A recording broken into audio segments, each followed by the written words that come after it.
Good afternoon, guys. I am here with Rhys and George. They are from Beyond the Chair, which is a men's mental health support group. Do you guys want to kind of tell us a little bit about the structure of Beyond the Chair? Do you want to tell us a bit about yourselves first, maybe? Yeah, so I'm George, co-founder of Beyond the Chair with Rhys. We've been running Beyond the Chair now for just over a year. And we just started to restructure the group really. We've done a full year of doing every single week, getting lads in, just talking, airing problems and just trying to make a difference really. And then so what we're trying to do now this coming year is introduce guest speakers once a month, just so it gives a different angle to everything we're trying to do. Okay. So what kind of got you into the Beyond the Chair thing? Myself, coming from a few different backgrounds, just different problems over the years, and like I said to Rhys, I went through a bad period of addiction and stuff like that, and I got through it. I'm sort of way past that now, and I just want to be able to give something back. So that was my reasoning behind it. Yeah. Oh, good stuff. What about you, Rhys? What got you into?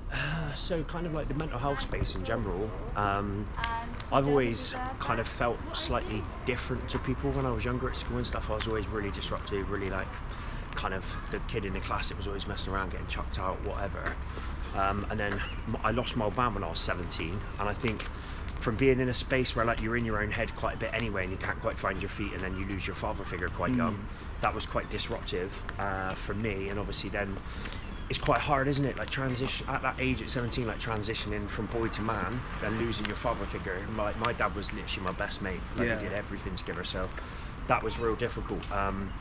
Anyway, fast forward to sort of mid-20s, late 20s, I got involved in a charity called Suicide Prevention UK, and became a trustee there. And through seeing the statistics and the figures, and seeing the type of people that we were supporting and saving lives, and the amount of phone calls we were getting from men, because I wasn't in that world, I didn't actually realise how big of a problem it was. And then when you start to see the statistics around it, so I was like, there's got to be more that we can do, because people would be calling Suicide Prevention UK at a last point resort, and when you actually listen to how they got there, everything just spiraled so quickly from nothing, but there was nothing in the middle to bridge the gap.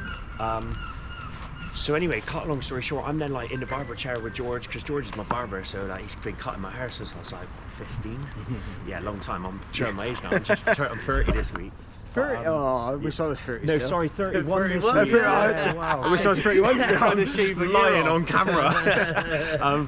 And then, so every time I used to go and sit in the barber chair, I became really good close friends with George, and he became a support network, and we became really good mates over the years. And I'd sit in the barber chair and unwind and tell George all my problems, and I'd get home and I'd be like, I feel incredible. I've had my hair cut, I got a fresh trim, but mentally I feel just completely de-stressed. And I was like, maybe there's something we can do there. So I got chatting with George. Right. Obviously, George listens to people in the chair daily.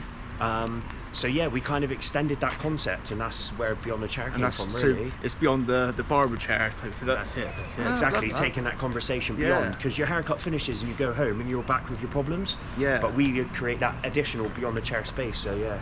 And I think when you said about this, and you say about Beyond the Chair, and I thought about, when you look in films, you see women get their hair cut, they're always gossiping and talking about it, and it is true. And when you go to, even when I go to a barber, I quite often go to different barbers depending on where I'm working and where I'm going past, and I just I'll quickly pop in here, and even if I don't know that person, haven't created that connection, do still talk about your day, your week, what's coming on holidays, and so I'd imagine, George, you get a lot of issues. You wear a lot of it. Way. Yeah, you do wear a lot of it, and obviously I've done it 20 years now, and you wear people I've had people from teenagers now that have had kids, married, you know what I mean? So you wear everything, and you wear losses, you wear all the good things, all the bad things. So yeah, you do wear a lot.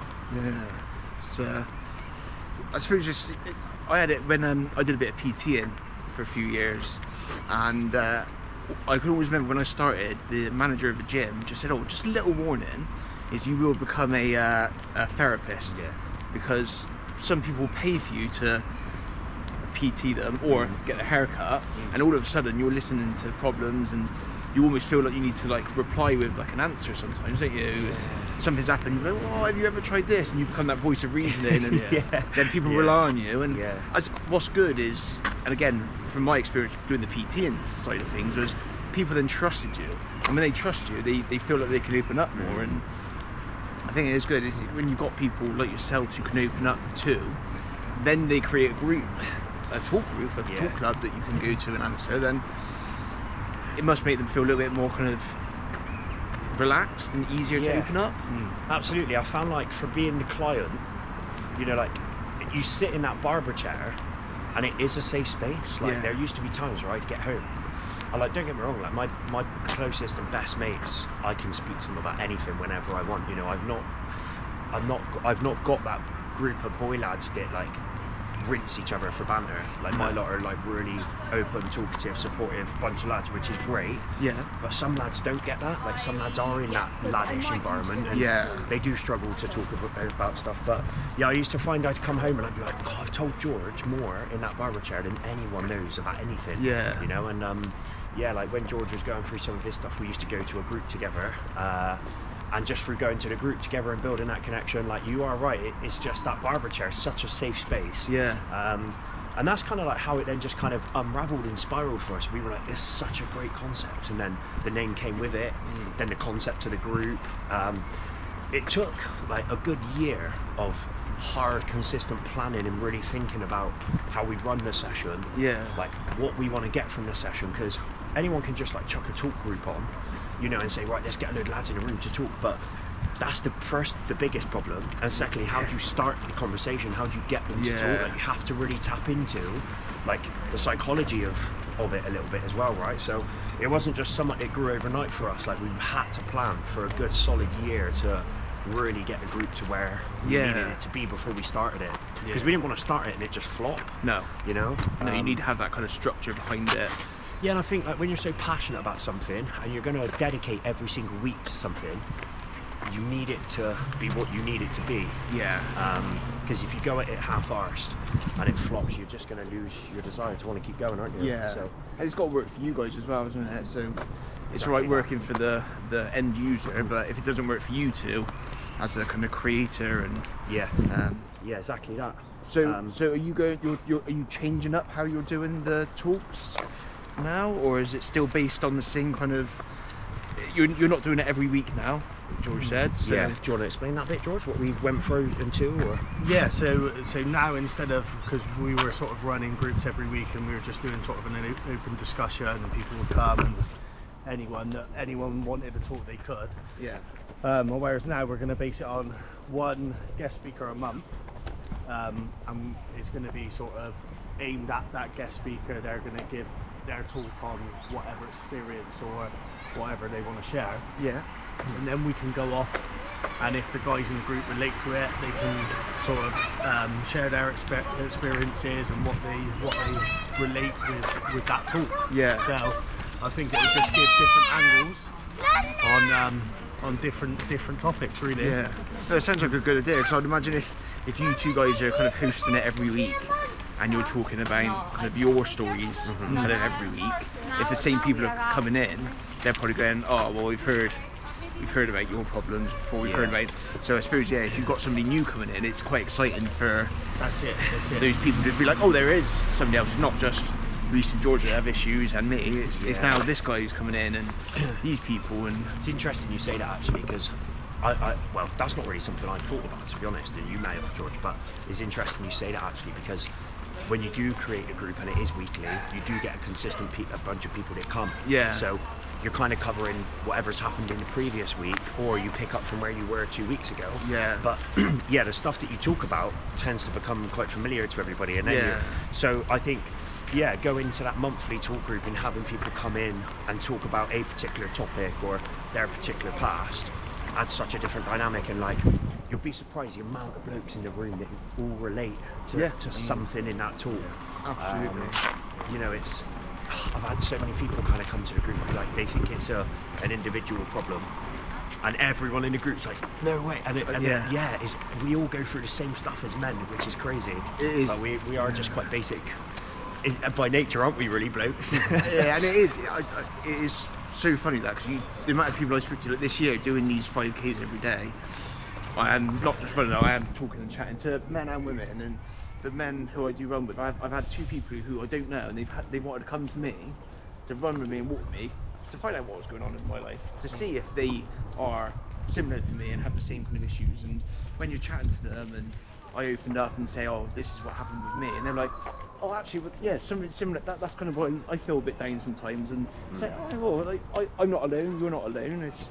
There's millions of other people around us, men who have these issues, but until you get those 1 or 2 people that open up and share it, and I think that's a good thing with social media is you create that following, you create that account, and people follow you, and all of a sudden that one person shares it to 10 people. Those 10 people share it to 10 people, and then that story that you've told that you're a little bit worried about, the feedback you get from your friends or your family who didn't know that makes you feel a little bit more normal, doesn't it?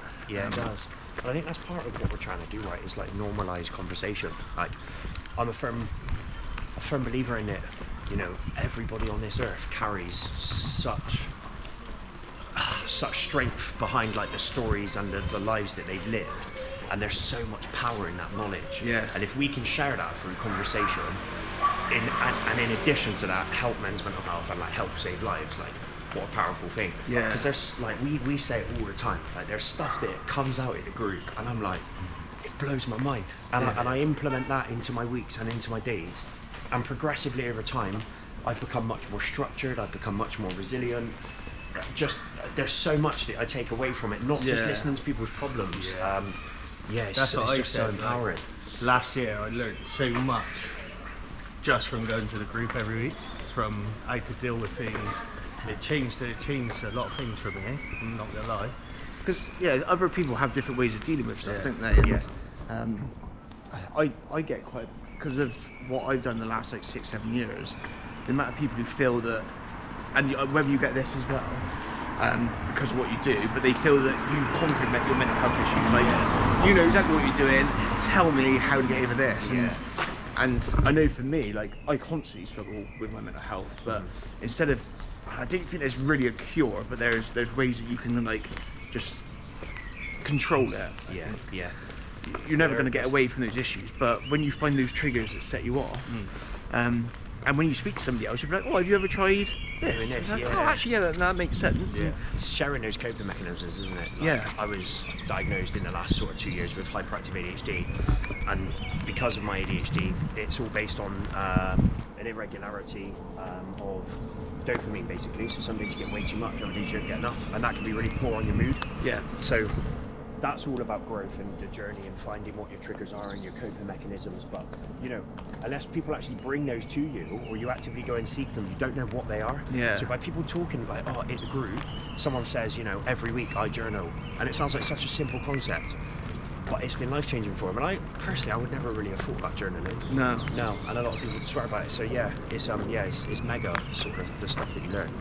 So going on to that subject then, with kind of coping mechanisms and stuff, do you have something in particular that you kind of go like, if I'm feeling down or angry, or if there's something that's getting to me today, is there something you can kind of fall back on? I don't know, I would imagine you've probably got different kind of views on it, but are you happy to share your coping mechanisms? Or maybe as well, do you know what triggers that as well? Is it something that gets you going, and then it's a certain coping mechanism that deals with that trigger? What's yours, George? Did you know what I found over the last year? Like, all I try and base things on now is if you're having, like you were saying earlier, this happened and this happened, and it sort of knocks on to a bit of a bad day.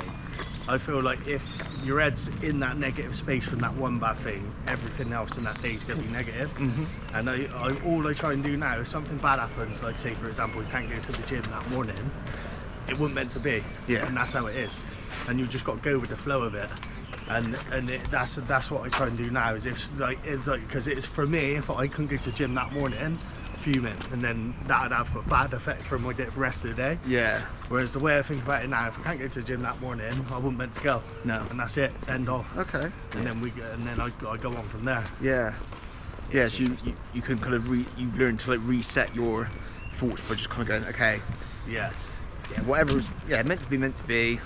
Yeah. I wasn't supposed to go. Something bad might have happened there, Exactly, and that's something's it. brought me away from doing that. Okay, It's I the love glass that. half full, not half empty type thing, isn't it? Yeah. It's interesting now. I think for me it's been slightly different, obviously, because my journey's been around neurodiversity and being diagnosed with like hyperactive ADHD. I've had to do a lot of work around therapy and cognitive behavioural therapy. Yeah. But in addition to that, understanding what my triggers are through ADHD, because with ADHD you can chase chaos, and that can be in the form of like going out and partying and drinking too much and not knowing really when to hit the stop button. Just 2 seconds. I want to make sure that is still. It is still going. Yeah. Go on. So yeah, and not really knowing when to hit the stop button, and you know that obviously all stems from somewhere. Having ADHD as well as like previous trauma, losing a dad, and you know other things that go on in your life. That's been a massive journey for me. But I think the things for me that I've learned and my coping mechanisms are obviously part of neurodiversity is routine. I'm a real stickler for routine, like how everything has to be planned and structured and routine. I feel you there. And in addition to that, gym's my safe space, because I was talking about this last week actually with my therapist, and she was like, all right, I want you to think of your safe space, and it is the gym, because it's me, my headphones. I don't think about anything else but the gym. I'm thinking about my next reps, my next set. You know, no one's bothering me, no one's rude to me, because even like things like somebody being rude and not holding the door, stuff like that really gets to me. So that's it's routine's massive for me, really. Okay. And being aware of my triggers, you know, like knowing what your triggers are, so then you can actually keep away from them, you know. Do you have triggers like on a day-to-day basis that you kind of go like, I know this happens? I can give you a very good example of one. So I've got a watch on at the moment. It's a very cheap watch, because I was looking at the Garmin's, but they're like 600 quid. Yeah. I got some events coming up where I can't have my phone, so I need a watch. Now for me, I get quite, I don't know if it's the right term, but a bit claustrophobic. So I've been married for almost 19 years. I don't wear a ring, because even talking about it, my hand, like, it feels like it goes like hot and clammy. And I get the same with the watch. And quite a few times, if I like look at the watch and I'm like, oh, that's very much, I can feel it, like. So for me, wearing any sort of jewellery in that was like a no-go. But because of this year, I need to. So this is like a big thing for me to do this year. So wearing this watch is, I'm trying to like teach myself to get over this trigger. But have you got any like triggers that you know will quite easily set you off, that you're trying to avoid, or that you can work around? Yeah, I mean, I've got some like immediately come into my head, like the first one is kind of like confrontation. So if someone's, another thing about neurodiversity is something called like rejection sensitivity dysmorphia. Somebody says something in a certain way, and you can feel like it was really sharp. That can like really trigger you, and you can be fuming. So it's like understanding that and realizing that not everything's a personal attack. In addition to that, like I used to be very reactive, whereas now I'll sort of take things on face value. I'll take it away, digest it. But also like alcohol, for me, I could do 10, 12 weeks without even touching a drop. And then I could go out for a meal with a few mates, everyone's drinking, and that's it then. I'm drinking. So it's those are my main ones really, I think, for me. Like reacting, I think for me, like when something happens, I feel like I need to react to it straight away. Just taking 5 seconds, a minute, just to digest it a little bit. Sometimes even, especially with like when you get a text, I'll get a text and I'll feel like I need to fire straight back at it. And sometimes I just leave it for a couple of days, and just like if I disagree with it, just leave it, think about it, and go from there. Because I've said stuff in the past that probably I could have left. You know what I mean? So. The problem with like texts or emails and stuff like that, I get it at work a lot, and somebody would like be really angry at a text or an email, and it's like, but I've read that, and I'm in a good mood, I've read it, and I was like, no, it's fine, but you've had a bad day and you read it, and that one text that says see you later, you've read it as I'll see you later, whereas actually they go, I'll see you later, and it all depends you will on, see me later. And it all depends on that mood, doesn't it? So taking that step back, that breath. How do I feel? I feel a bit shitty. I'll read that text again in a minute, an hour, see what it's like. So I'll come to you, George, first. So at the start of the talk, you spoke about addiction. So I don't know if you want to talk about kind of like maybe what you were addicted to, like what it entailed, how it affected your life, who it may have affected. Yeah, so for years and years, like the story is pretty simple. It goes from like going out partying when you're younger, do you know what I mean? And then just taking it too far over the years. Like it went from going out on the weekends and drinking, and then drinking and drugs, and then it just started snowballing like that, and you get into doing drugs. I mean, the definition of addiction is not really doing it every day. That's what you think someone has got an addiction is. They do it every day. It's not knowing when to stop.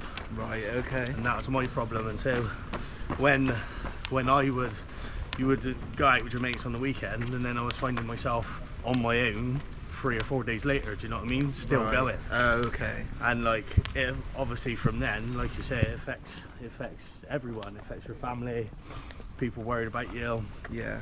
And what I didn't like about it come the end of it is I was becoming the person that I didn't like. Yeah. And, like, it was the exact opposite. I tell people now, like those types of things, like mine was cocaine. Like those types of things, it turned me into the person or the worst version of myself. Yeah.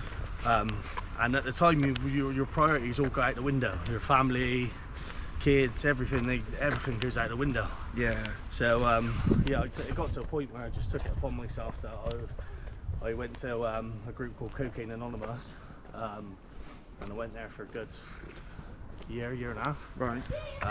And it was really helpful. And I remember the first night I went there, it was on a Wednesday night, because it happened. I had a bad spell on the weekend. I think I went out and then I carried on, and it was horrendous. And then I thought, right, enough's enough. So I booked out on my work diary. I booked out every Wednesday evening. I'm going to that for a year. Yeah. So I couldn't book any haircuts in on Wednesday nights. So I was going to that, and I remember the first one, and I was pacing up and down the shop, and I was like, I ain't going. And then I turned up, and I must have turned up like 2 or 3 minutes late, and they just started the group. And if they I had a weird conception that it was going to be like really closed off and no one was going to be welcoming. And I walked in there, someone's pulled a chair up for me and was like, mate, come and sit here. And I thought, if that didn't happen, I probably wouldn't have gone back. Just walk straight back out. And yeah. But okay. I mean, the group was really good. I got loads from it. I mean, the first one, I was like, it feels weird. It was a bit of like a culty sort of thing. Yeah. And I was like, I ain't going back next week, no chance. And then I gave it a second week. I thought, right, I'll give it one more go.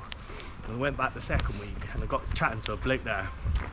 And if he didn't start talking to me and like related to a few things and stuff, then I probably wouldn't have gone back. But after that, I was in it, and from then on in, I think this has been nearly 4 years now. Oh wow. So, but yeah, life's changed a lot, massively. Like, and yeah, I think if I could advise it to anybody or anybody that's in problems, then I would. But I mean, that was my main reason for starting Beyond the Chair, because I feel like I've sort of come away from that side of my life now, and I've sort of come through it. Yeah. And I think the only thing now going forward is to try and help people with that as well. So. Yeah.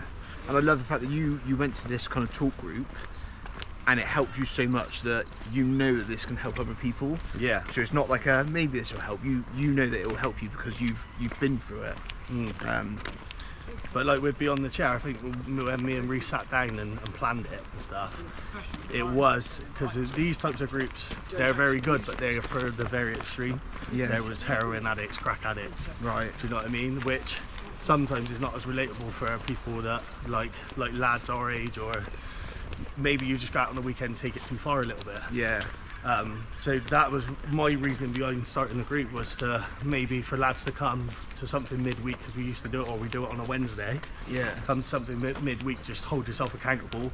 If you've had a bit of a bad weekend, or if you're going into the next weekend and you need a bit of a kick up the ass, Yeah. we're there for it. Do you know what I mean? That. Oh, that's good. So with so the people around you, kind of at the time of your addiction to now, have you got like different groups of friends? Did you find it was friends that were helping you get into those situations, or was it more yourself that would? I used it as like an escape from stuff.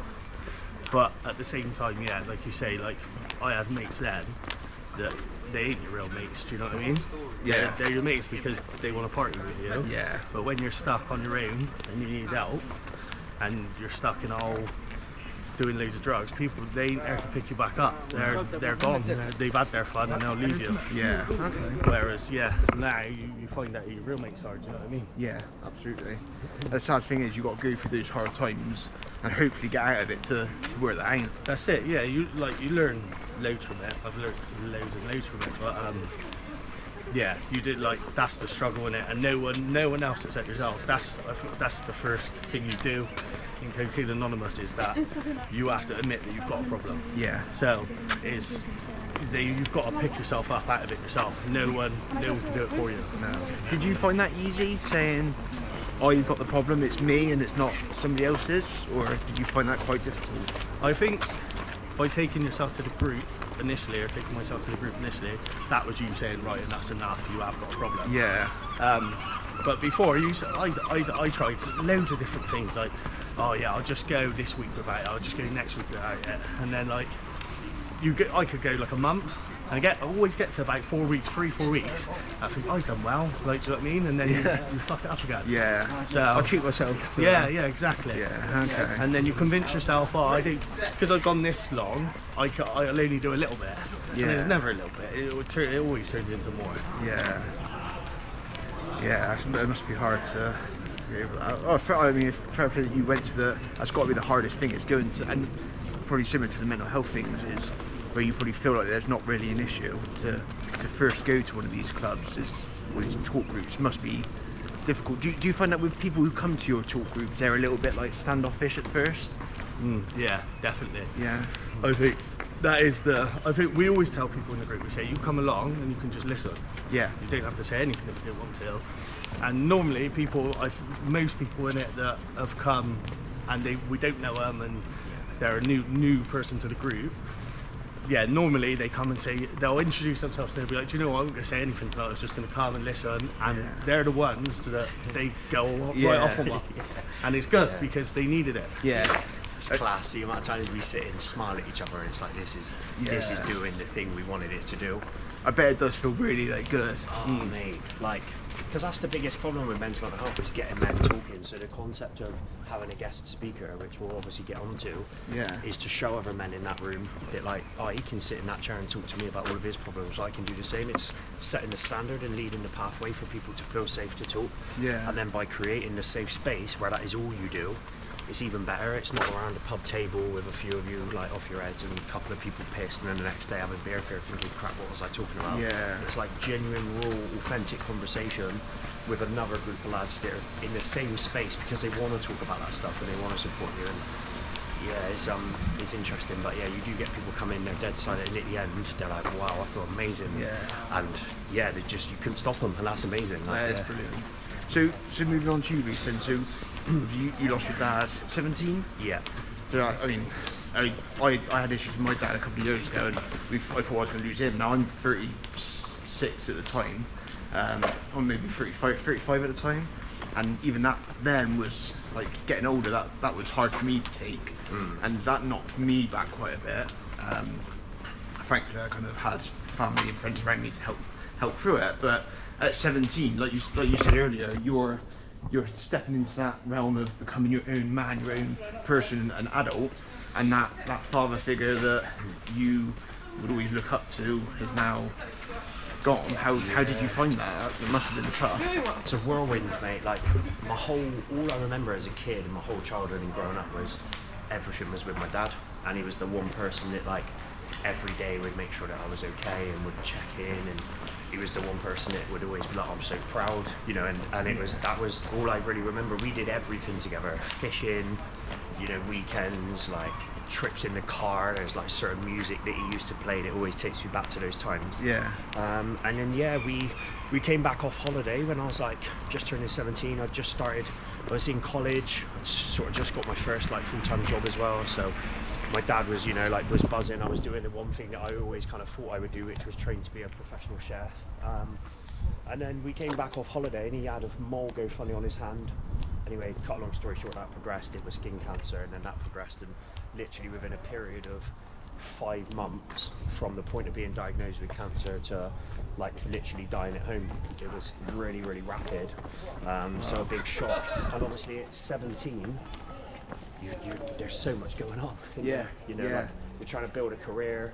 You know, you've just lost your best mate, and like I watched, because Dad was at home when he passed away, so obviously like I watched it happen as well. Yeah. So that's a lot. You carry that with you. Yeah. Obviously with cancer, there's a lot of treatment that they throw at you, so it completely changes that person. Yeah. You know, so my last memories of my dad are kind of not the dad figure that I used to envisage. You know, I see this cancer-riddled, you know, person that's been struck with loads of chemotherapy, has lost all his hair, and so that sticks with you. You know, there's a lot that you have to work on to try and not erase it from your memory, because you can't delete it, but it's kind of rewiring your brain to not, when you think of your dad, think of that image. Yeah. It's really difficult. Yeah, I can imagine. But yeah, so it's a challenge, and then over the years, like the one thing that I always used to explain to people is that when somebody gets pregnant, there's a lot of like groups and there's a lot of information online, and they talk to other mums, and then they might have their own mum who was a mum, so there's a lot of conversation around how you do certain things and act, or how you manage things. But losing a parent, there isn't really anything like I've never that. heard of a group for You know, so it's a challenge because you're navigating life and you're navigating the loss, trying to work out how to even do it. It is difficult. So yeah, over the years I've had peaks and troughs with it really, but the main thing off the back of it, and I know I always say this sounds really bad, but losing my dad was actually like the one thing that changed me for the better. I became such a different person. The way I act, like how I treat others, how I talk to others, how I recognize that my actions and how they affect others. You know, I think it just, for me, it gave me this ability to rationalize on a completely different scale. You know, nothing for me now is ever too big of a problem, because it's like, well, no one's dying, we're all good, there's a solution to this. But before that, I didn't have that ability to rationalize. So yeah, it's changed me massively as a person, my perspective on life, and how I conduct myself, how I treat others and stuff. So yeah, in a weird way, it's been good at the same time, so I try and find power in that. Yeah, absolutely. You know, I did it's a bit random, it does link up, did a first aid course quite recently, and the guy kept saying, we're only doing this, or we've only got this because something bad has happened, so we only wear hard hats because somebody's had their head caved in. And I suppose very similar to that is you've only grown those skills as a person because something bad's happened to you, and the same with you and your addiction is you've managed to grow out of that person that you were 10 years ago to the person you are now. And I haven't known you that long, that well, and I would imagine that if I'd known you 10 years ago and known you now, I probably wouldn't recognise you as a personality type thing. And as long as it's going in the right direction, it's great. But sadly, it's those bad things have got to happen. And it's funny you tap into that, because that is something that comes up every single time in the group. Like people will come with a problem, and by the end of it, everybody's managed to turn it and solutionalize it and help them see the positive in it. And that positive might not actually be like very prominent in that moment in time. And it can take weeks, it can take months, and it can take years. But yeah, like it's interesting that you say that, because we're a firm believer, aren't we? That like stuff always happens, and you're like in that moment, you're like, oh my god, like it's horrendous. But always something incredible, even better, comes off the back of it. That is my beliefs as well. So like even with like the day to day, I know it's been bad. That's why I try and keep in my mind is something else is going to happen. And so I said, not on camera, but I said to you earlier that I've had a bad day. But no matter what's happened, like this chat has just been incredible. So I knew something good was going to come of it. But everything in life for me. So another very good example was when my nan passed away a few years ago, and probably a year leading up to that, she was constantly needing like daily help. And my mum was kind of one of the main people to go up and see her kind of every day, take her stuff, look after her, and I could see it affecting her. So we kind of knew my nan was going to pass away. She was very old, I think she was like 91 in the end, or maybe a little bit older. And when she passed away, it was obviously very, very sad. But I had this kind of like, not joy, but there was good feeling, because I now knew that my mum didn't have to stress herself out constantly. So her death was horrible, but in my head, it was like, right, well now my mum can now become her person again. She's not having to spend 2-3 hours a day going out to see somebody who's not her mum anymore. Like the way she was in the last like year of her life, probably similar to like your dad. Yeah. In the last 5 months of his life, that wasn't your dad. That was your dad who was suffering, and when he had gone, I suppose it was probably quite good. Yeah, okay, it sounds horrible. He's your dad, but when he was gone, that last 5 months, he's now not in suffering. And it was horrendous. Like, because you know, when Dad was diagnosed, it was so severe that he was basically like palliative, and sort of they sent him home with a hospital bed and was like, you know, you've got literally a couple of months. So like every single day, I would get up and go downstairs, and my dad would be in a hospital bed in the front room. Like, you know, some days he wouldn't open his eyes, wouldn't be able to interact. The amount of times where my mum would ring me early in the morning, like, you need to come downstairs quick, your dad's about to die. Yeah. And I'd rush downstairs, and then he'd pull through, and the next day would be fine. And the amount of times it would happen, he'd go to hospital. I remember, this is a really funny story actually. I was out once, I must have been, I was still just under 18, using fake ID. Don't worry. Edit that. Yeah, edit that. And I was in a phone party in Syndicate, my phone was ringing, it was my mum. She's like, you need to get to the hospital now, your dad's gonna die. So I rush out there, mate, I've got foam all over me, like, I've just left the phone party, I'm like pressing the little buzzer, trying to get into the hospital. Got into the room, I fell asleep in the chair, woke up, and my dad was right as rain again. So the amount of times that happened, when it eventually did happen, I'd almost kind of come to terms with the fact that it was going to happen, because I'd almost kind of like gone through it so many times. It was a hell of a whirlwind, mate. Like, and once it kind of had happened, it was kind of a bit of a relief, really, because like seeing your father figure, who's meant to be the strong one of the family, suffer so badly and pass away in front of you, to see that person and know that they're no longer in pain. Because the pain was visible as well, you know, with some of the side effects of things. So it's a real bittersweet feeling, isn't it? I suppose even the, I don't know if bittersweet's the right word, but no, I think we all know what you mean. But I suppose even similar with my story with my mum and nan, with your mum going through that, obviously that's her husband. Like, I would imagine for her the relief was even stranger, because that person she's spent God knows how many years with, who's got kids with, and now he's gone, but now she doesn't have to worry every 5 minutes that, oh my god, I've got to bring my son up because he's going to go again. And that relief of now being able to be like, right, I can now focus on myself. I'd imagine it was quite nice to see your mum then. I'd imagine she kind of brightened up a little bit, but she could become her own person again, maybe? It's a weird one, isn't it? It affected my mum really badly, honestly. Slightly different. I was so busy at that period, like I was in college, I was working, I'd just been offered a job in the Channel Islands, so like that kind of took my focus away from the loss. Like I've kind of worked through that loss over a number of years. That's 13 years now, but I still, at times, I'm still working on that grieving process. And you never fully accept it, really. But it was much more challenging for my mum at the start, because obviously she's lost her partner, and she was there a lot doing the caring as well. My mum is a carer by profession as well, so she kind of stopped working, caring for other people's family, and then was caring for her own husband. And we had, you know, Macmillan Cancer coming in, and they did an incredible job of coming in and supporting and giving meds every day. And so, but it's, everybody deals with it in different ways, and that's what's really difficult about it. Nobody's in the same place at the same time, in the same headspace. You know, I was, in a weird way, it didn't affect me that bad. I went back to work 2 days later and just kind of cracked on. And I moved to the Channel Islands 3 months later and just started working, like, but I think mine's been over a long period of time. You know, it still kind of creeps in and again. Every now and again.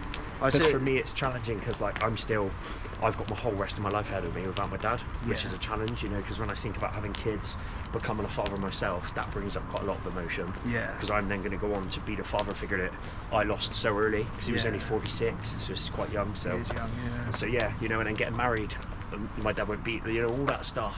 So you consistently re-grieve. So it's a real strange one. It must be hard. And so I'm lucky enough to have both my parents, and frankly I've done the kids and been married. So luckily he's been able to see that. And Nice. And actually, so one of the things, and it's probably, I'll say it anyway, but one of the biggest memories for me at my wedding was hugging my dad. Now, me and my dad got a very good relationship, but we never used to like hug. We always used to be like shake hands, and there's a few times that he hugged me, and the wedding was one. I always remember that. And then the next time I can really remember it was when I came out with my mental health story, because I was struggling a lot. So one of my things was I wrote a story about what I was suffering with, how I was dealing with things, and I sent it to him, and he, that hug was like, oh, yeah. Even now thinking about that, and yeah, so to not have, and but now like we hug all the time, and it's just that bad story brought that out of there. So yeah, I mean, it's funny you say that, isn't it? Yeah. Like, because I never really had like a mad, I don't know if affectionate is the right word, but with my mum, the relationship was slightly different with my dad, whereas now, like, I hug my mum, I kiss my mum, I tell her I love her. Yeah. But I never really used to do that as much back then. Like, so yeah, it really does change. Maybe it's just as we get older as well, we kind of do that. Now that we're all in our 30s, yeah, you're 31 this week. 31 this yeah, week, so yeah, we're all in nearly our 30s, 30s, yeah. Yeah, we get to that stage, and I think you kind of understand that people around you die. So those moments that you get to spend with your loved ones, is a handshake worth it? Is it just that, alright, see you later, is that, or do you need to grab that person? And or like, oh, I was going to pop over my mum's tonight, but I can't be fucked. Whereas now I'm like, I'm absolutely going. That's my priority, because I won't get that chance maybe in 20 years. Absolutely. I mean, so that gym session's not that important. No. So with your talks coming up now, you said about getting a speaker, and we spoke about myself coming on or coming up to a session and have a bit of a chat. So is there anything you want to know prior to that? Is there anything you want to kind of know about me? We've had a bit of a chat off camera, but I'm happy for you to ask me some questions to speak in person about it. What do you think, or what's bringing you to the group, and what sort of things, without giving it away, what are you going to talk about in the group? I think what I'd like to talk about is, I suppose, my story about what I went through, why I feel that I suffer with mental health, or have suffered with mental health. I'd like to talk about triggers that I've kind of we spoke about a little bit before, and coping mechanisms. I think through the, I think now like 15 years that I know that I've suffered with mental health, over that time I've been lucky enough to be able to learn and teach myself, because I never had these groups. I was one of these people who's like, I'm a man, I can't talk to my friends, my dad, my missus, like, this is my problem, I need to sort it out. So I think I was lucky enough that I could learn and teach myself things along the way to try and get over those little things. And the main thing for me was coming out and saying, like, I'm struggling. That was the biggest thing for me, because I maybe if I hadn't have done that, I think I would have just spiraled, and would I still be here now? I genuinely don't know. I'd like to talk about kind of the lowest points of my mental health, and the day that I went to take my own life. I think it's important to talk about stuff like that, and then coming out of that, of what started my journey of trying to help other people. I set up a PT lifestyle coaching kind of brand called Who's This Guy, and the idea of it was not so much on the mental health, it was more about the physical fitness, exercise, going to the gym, working out, feeling better, eating healthier, and making these little lifestyle changes to have just a better, turn around on that, have like just a general better lifestyle. So if you have these better lifestyles, then for me, my mental health become better. So eating better, drinking more water, less alcohol, even down to things like the friends you hang out with. So friendship groups changed a little bit, and those people who will get me down and kind of take me into those little holes, try and get them out of the way. There are a lot of negative people around, and it does bring you down, doesn't it? Massively. You can absolutely become that negative environment. Yeah. So I think that's what I want to do, is kind of, now that I'm doing this Give Yourself 30 movement of trying to show people how 30 minutes of exercise can really help. It's just another kind of like string in that bow of kind of going, well, yes, I've suffered this, and the big thing for me, and we've all mentioned it today about the gym. It's your safe place. The gym is where you go. You can clatter things around. You can punch bag. You can run. You can do whatever you want, and it's for you. It's for your physical, your mental health, and nobody's judging you in there. You're just it's you. And I know I'm going out on a run and running with people, talking, walking with people, and that 30 minutes-ish that I get with those people, it's incredible. I come home and I feel so good. And even when you're running, the talks aren't quite as in-depth as this. Catching your breath. Yeah, you're running, you're breathing. But and one of the things that got me to doing this, like the Give Yourself 30 and the running and the talking, was when I went for the issues with my dad. So my dad was in hospital over Christmas, had a heart attack, and we all thought he was gone, to be honest. And thankfully, he's still here. And I that knocked my mental health back quite a bit, because, as you know, it's like a massive thing, a massive person to lose in your life. No matter what age they are or you are, it's always going to be difficult. And my sister, in fact, funny enough, I met her down in the SS Great Britain car park down there. She said, "Come on, let's go get a coffee." So I met up with her, we grabbed a coffee, and we just did this. We walked, we talked. She asked me how I was. I told her, I said I'm struggling, and it was because I wasn't sat in a room with her. She hadn't just come over and go like, "Right, what's wrong with me? Tell me." Like, that's intense, isn't it? Yeah, very, very intense. And she knew that. She knew that that's not what I needed. So when you're walking or running with somebody and you're having these chats, people feel a little bit more, their defences drop, because they're focused so much on breathing and staying alive. Do you know an interesting thing that you told me as well that we spoke about off camera was that you're not like face to face intense, you know, like here I'm sort of walking around, looking around, taking everything in, but talking to you at the same time. And that takes that element of awkwardness away at times. Absolutely, it is important.